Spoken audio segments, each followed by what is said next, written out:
Salutations, everyone. I hope everyone is doing well, and welcome to today's bonus. A bonus that gets us a little closer to Saturday Nightmares, live from upstate New York, 12 a.m. Eastern Standard Time. I do hope to see you all there. Before we jump into this bonus, though, a couple links. As many of you know, I rely on Patreon, PayPal, channel membership, and the merch to help the channel to continue to grow and go. Links to Patreon, PayPal, and channel membership is in the description below, the merch displayed directly under the video.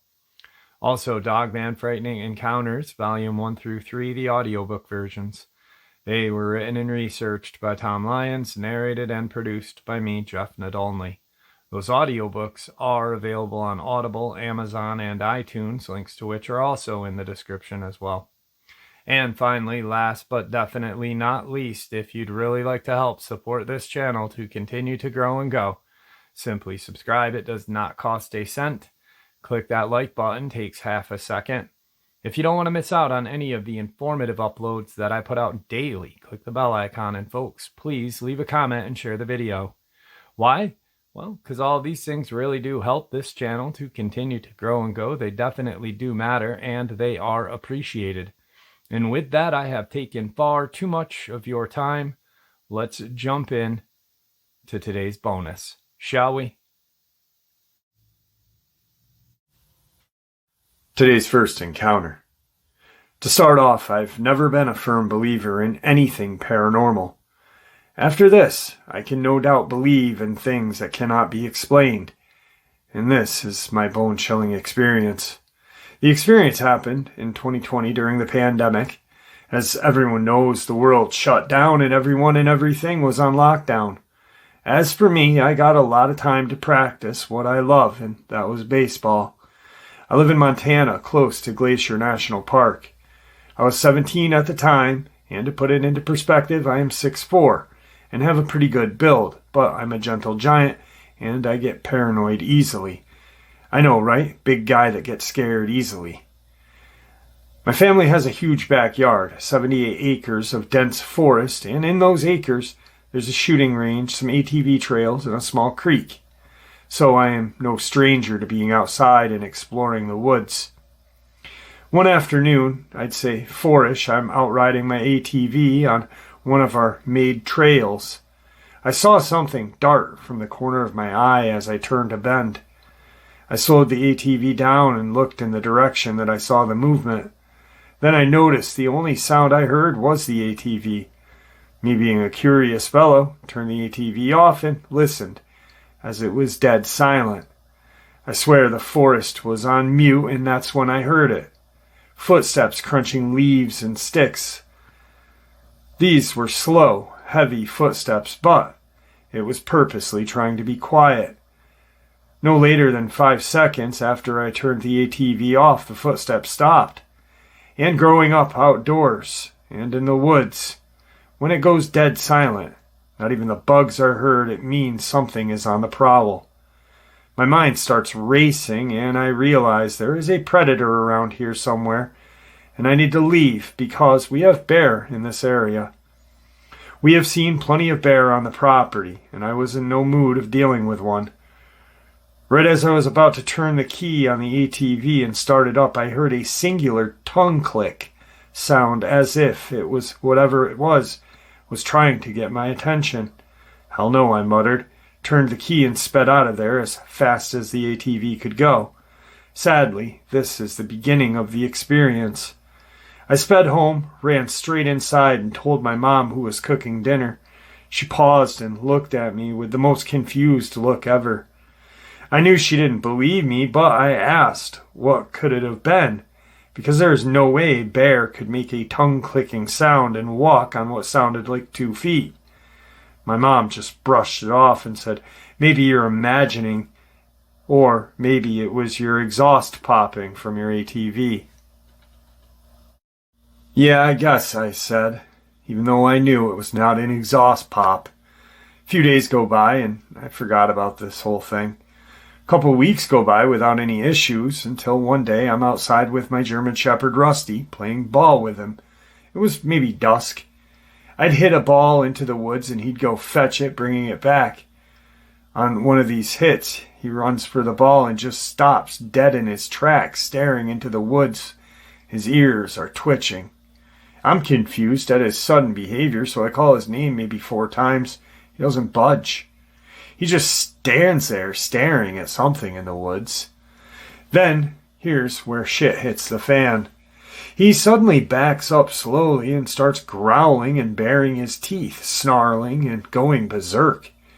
Rusty's a family dog and has been with us for many years, and not once has he ever acted like this. My mind's panicking because I'm like, oh man, he pissed off a bear. So I start running over to him, making loud noises to see if I could scare off this bear or whatever. And that's when it jumps out.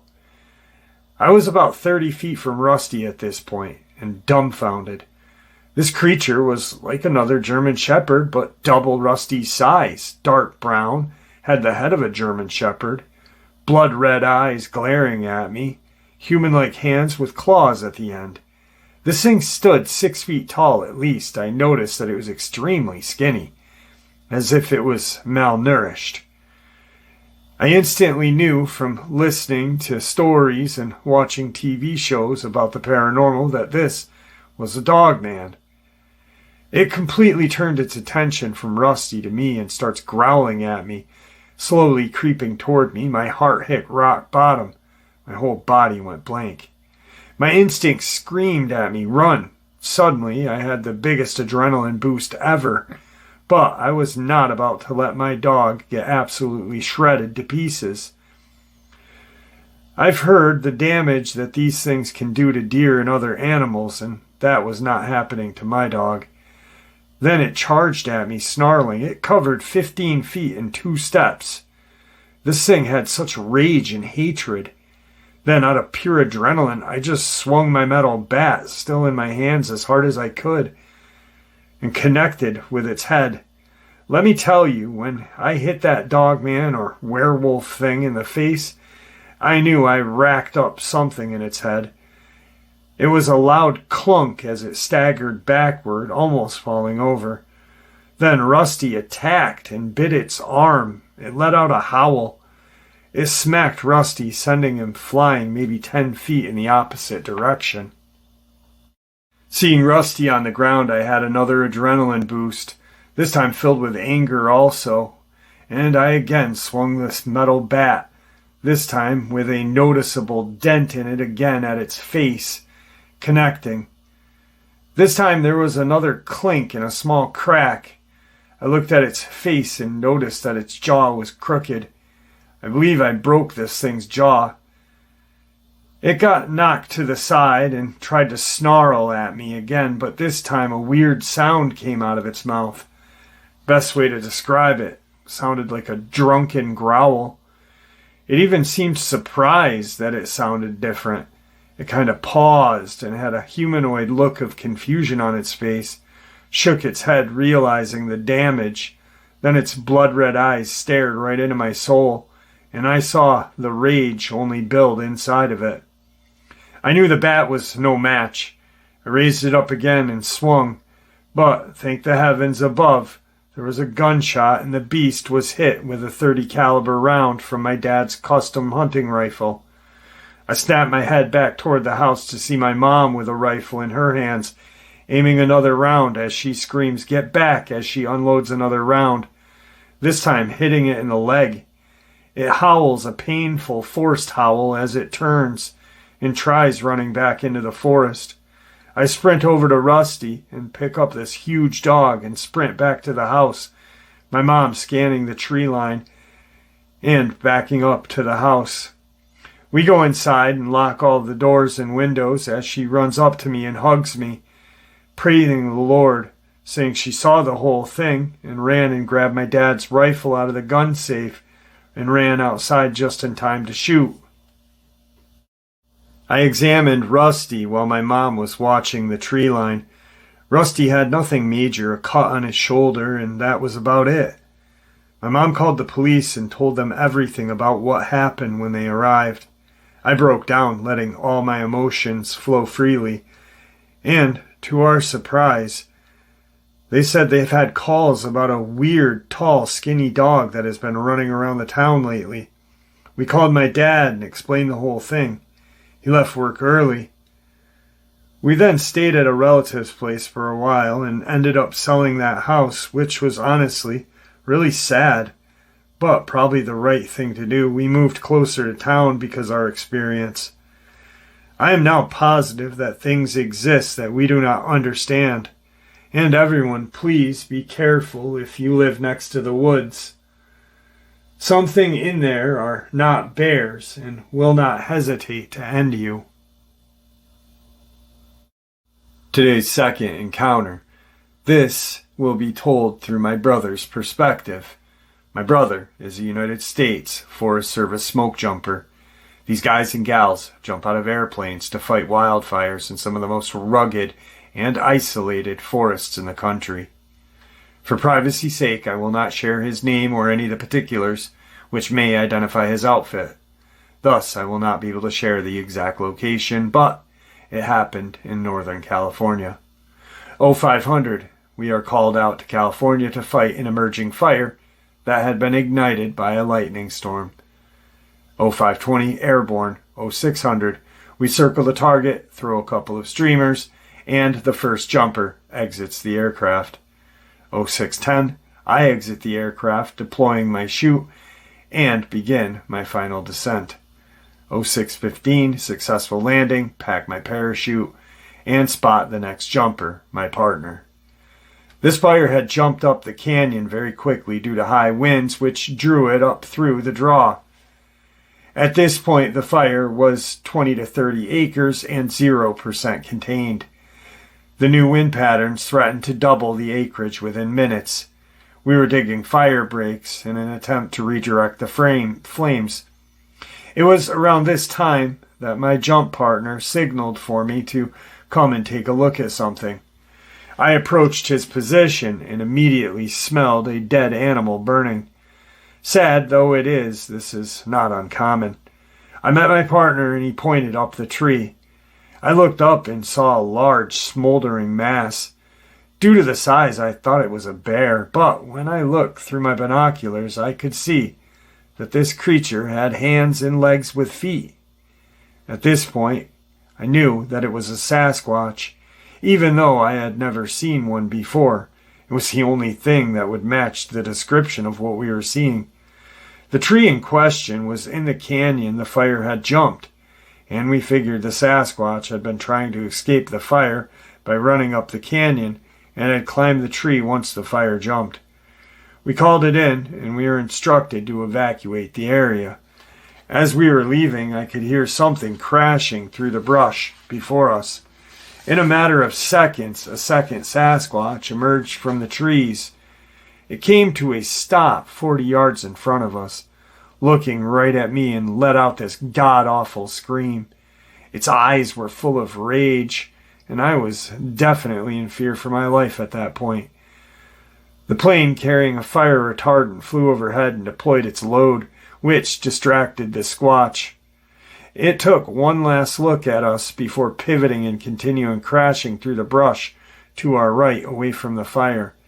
The entire encounter lasted 20 seconds, but we figured that the two Squatches were mates or friends and had been caught off guard by the changing wind patterns. It appeared that the second Sasquatch had escaped the canyon and then had looped back down to try to find its mate, only to discover them dead in a tree with the two of us in close proximity. As per the physical description, I would say this thing was 7 to 8 feet tall and very muscular, reminiscent of a gorilla. Its fur was a light brown with the exception of its face, which did not appear to have any hair. Its nose was flat and wrinkled, and its mouth was open, revealing teeth also similar to that of a gorilla or a baboon. We were debriefed by a high-ranking Forest Service official, and he looked us dead in the eyes and said, "You boys saw a bear." I refrained from sharing this experience because 1, I knew no one would believe me. 2, I was scared that if this got out, I would be jeopardizing my good standing with the Forest Service. For this reason, I decided to share with anonymity. and with full knowledge that people still probably won't believe it.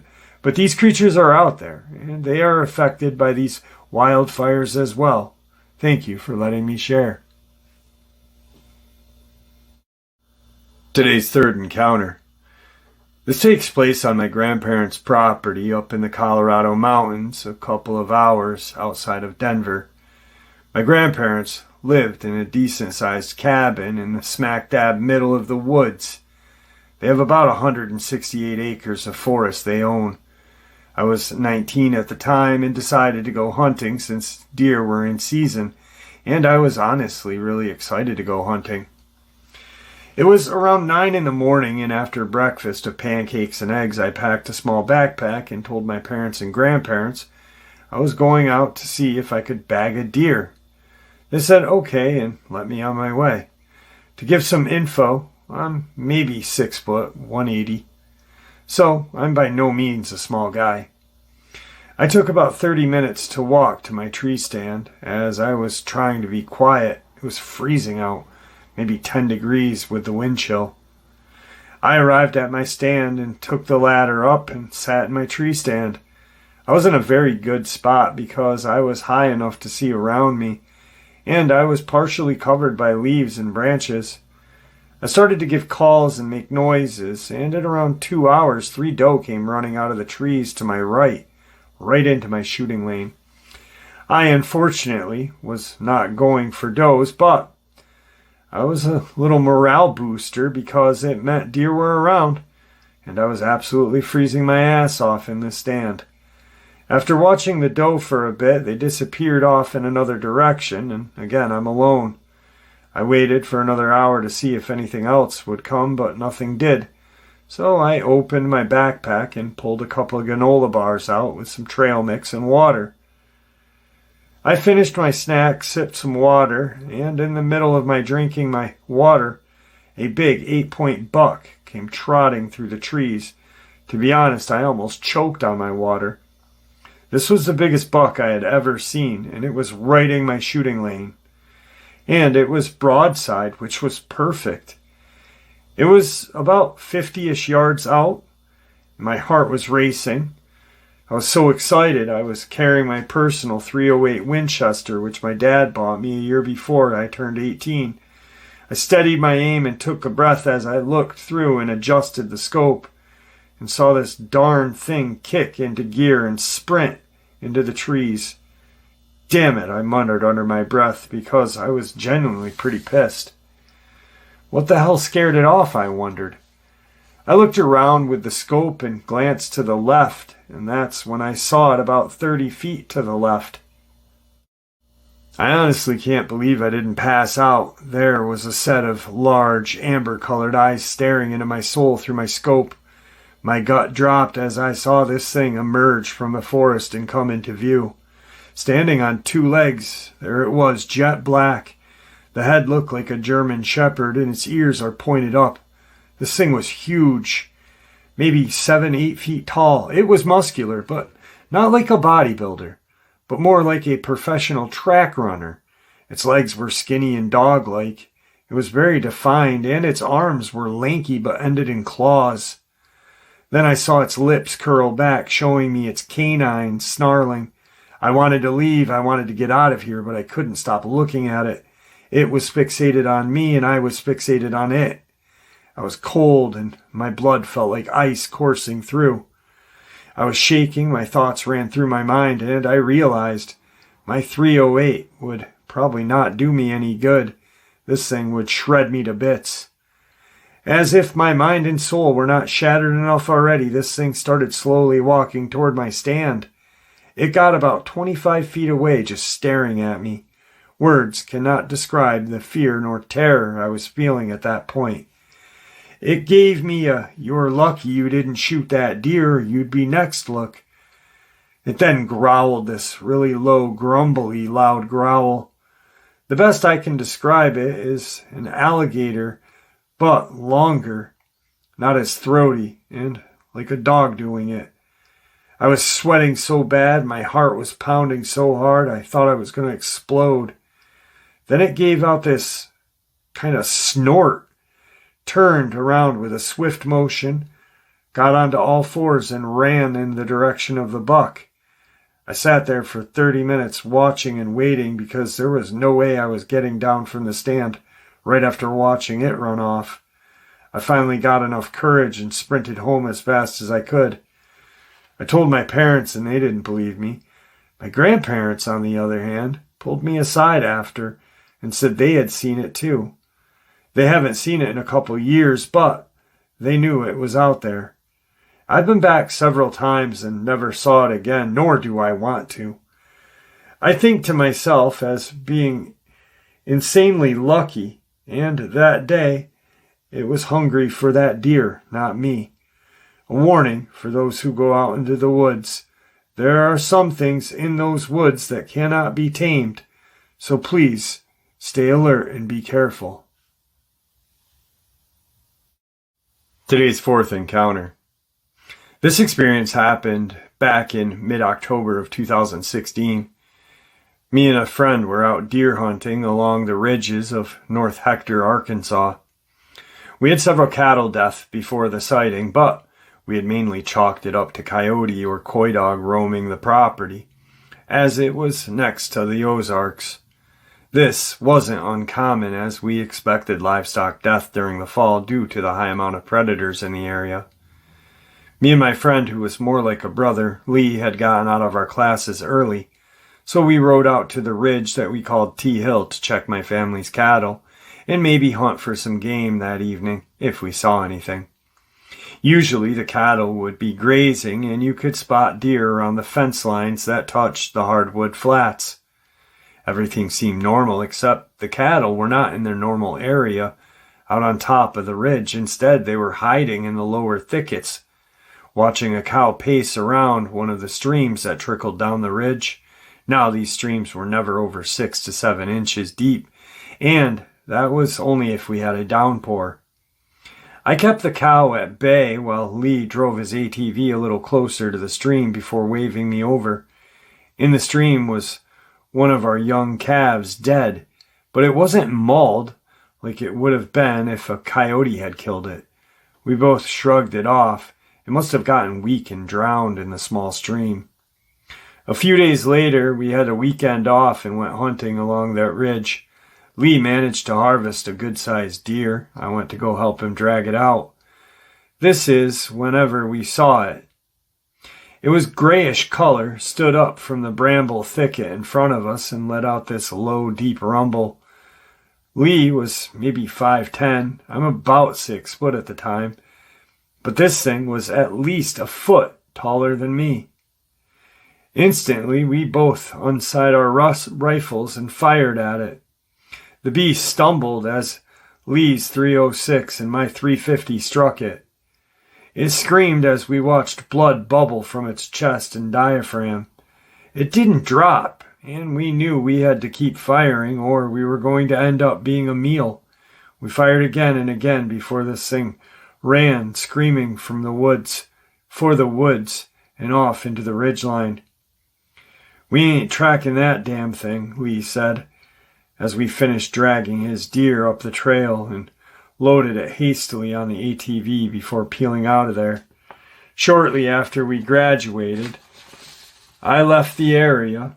We talked about the event several times after, but always chalked it up to being a bear that we had spooked, but I remember a canine face as it rose, and bear don't get to be 7 feet tall and skinny like that thing was. Today's fifth encounter. This took place fall of 2020 on the shores of Des Plaines River in Illinois. I'm an avid fisherman, and I try to get out whenever I can. On this particular day, my buddy Nick and I were fishing for evening bite, hoping to catch some fall sauger and a northern pike. As dusk approached, it got eerily quiet. The birds stopped singing, the crickets stopped chirping. It was silent. I found it strange and said, "Nick, did you hit the mute button or something?" In normal close friend fashion, he responded, "No, jackass, but now that you mention it, it did get quiet." It stayed that way for maybe 30 minutes until we heard what sounded like grunting coming from the opposite shoreline. My friend asked me, what the hell was that sound? And all I could honestly answer was, I don't know, bro. Since it was across the water from us, we both kind of just shrugged it off and kept fishing. About an hour later, just as the sky is starting to get dark, we heard that grunting start up again, but a lot louder, like it was a lot closer. I will not lie, this definitely had my attention now. I started trying to see if I could see any movement in the woods, but I couldn't see anything. A tree across the water from us began shaking, like someone or something was shaking it back and forth. Being an outdoorsman, I remember that when deer are in rutting season, they'll sometimes rub off on trees. That would explain the grunts, too. I looked at Nick and said, I think I know that it's Bambi's dad getting his freak on. To which Nick started laughing. Just then, the grunting stopped and was replaced by what I can only describe as a blood-curdling, extremely deep, extremely angry-sounding howl. I've heard coyote and wolves howl before, but the biggest of them could not make this sound. Nick and I looked at each other, both having this WTF look on our faces. I'm a decorated combat vet, so I do not scare easily, but I was definitely worried at this point. I'm a licensed concealed carry holder, so I naturally wanted to reach for my sidearm, but I didn't draw. 2 trees across the water from us started shaking violently. Another howl belted out. I drew my gun from the holster at that point. The thicker of the 2 shaking trees suddenly creaked, snapped, and came crashing down hard and fast. More than half the tree landed in the water, partially submerged. What was standing where the tree once was chilled me to my core. I've only seen something like it in Wisconsin 34 years ago. It was dark brown, gray in color, had pointed, longer ears, a thick mane, and an elongated snout. I'm a big guy, 250, 6'3", and even though it was 50 yards away, I felt small looking at this thing. I knew what it was immediately. Dogman. I don't know if it was hungry or if we were in its territory, but this thing seemed to have bad intentions in its mind. I told Nick, let's slowly pick up our gear as not to draw any attention to it. We were about halfway through gathering our stuff when it started running toward us, leapt in the air, and landed on the exposed tree in the river. It looked like it was trying to find a way across the river to us. Nick said, screw the gear, let's go. I paid way too much for my gear. If the Dogman wanted it, he or she was going to have to kill me. I raised my gun in the air and fired 3 shots, trying to scare it off. And to my amazement, it worked. We picked up our stuff and ran to the car and got the heck out of Dodge. Hopefully, the rest of my fishing trips will be Dogman free. Today's final experience. When I was younger, I was taught how to hunt and instantly fell in love. By the age of 13, I owned my own bow, a decent knife, and I was a pretty good shot. By the time deer season was coming around, my cousin and I were both excited for an upcoming hunting trip we had planned to southern Illinois. When we arrived at the hunting lodge, we unpacked our belongings and began prepping for the next day's hunt. We were going deep into a part of woods where big buck were caught on trail cam. Super excited, we went to bed early that night. The next morning, we grabbed our gear and headed to our stands. My uncle dropped me off 50 meters from my stand, wished me good luck, taking my cousin to their double stand. They would both be hunting maybe a mile and a half from me. The hunt was uneventful up until the last few minutes of light. Fearing to miss out on a chance to shoot a deer before dark, I shot at a doe, a little out of my comfort range, but I was desperate as I launched the arrow out. It hit the deer, and it ran into the woods. I texted my cousin and uncle letting them know, so they came to help me track it. It was already well past dark. We had our flashlights as we followed the trail of blood, hopefully for a deer at the end. Eventually we came to the dead end, where there was a large puddle of blood, then nothing, no sign at all. My uncle decided to go get some help from other family members, so he started up the trail to meet them, telling us to sit and wait. As we were sitting in the darkness at that last blood spot, we began to hear footsteps crunching, crunch here and a crunch there. Definitely getting closer. Our hearts started to began beating faster. I felt fear lift into my throat as I grabbed an arrow and knocked my bow. As my cousin drew his knife at his hip, we were both staring into the darkness. Then crunch from there to here, getting closer each time. Finally, we thought surely this was close enough. My cousin turned his flashlight on in the direction of the noise.